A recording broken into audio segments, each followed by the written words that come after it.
Dara. Kau ni tak tiba salam ke apa? Hai benda ya. Kau ni pun beda. Ni kan Dara. Lain kali kau bagilah salam. Dara kan gadis Melayu terakhir. Dah, kau pergi buat list. Assalamualaikum. Waalaikumsalam. Kau sedap dengar. Dara. Apa cerita?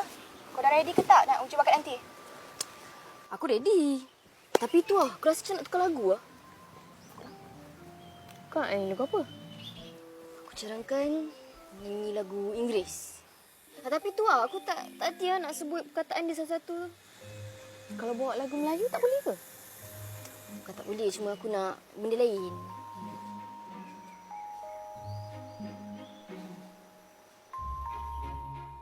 Ha! Kau jadi kenapa? Aku baru teringat. Korang ingat tak Cikgu Sani? Cikgu Sani? Ha? Cikgu bencin tu? Ha? Dia kan cikgu bahasa Inggeris. Dia bolehlah ajar kita macam mana nak sebut perkataan bahasa Inggeris tu. Tapi dia garang lah. Tanyalah. Aku ingat lagi masa dulu, dia pernah denda aku tau. Tu memang salah kau. Kau kan selalu ponting kelas dia. Tak kisahlah apa ni, dia garang ke apa ke. Yang penting dia boleh ajar kita. Okey, aku setuju. Jom. Kita pergi rumah dia sekarang. Sekarang ke? Tak nak.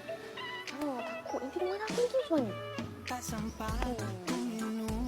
Sekarang.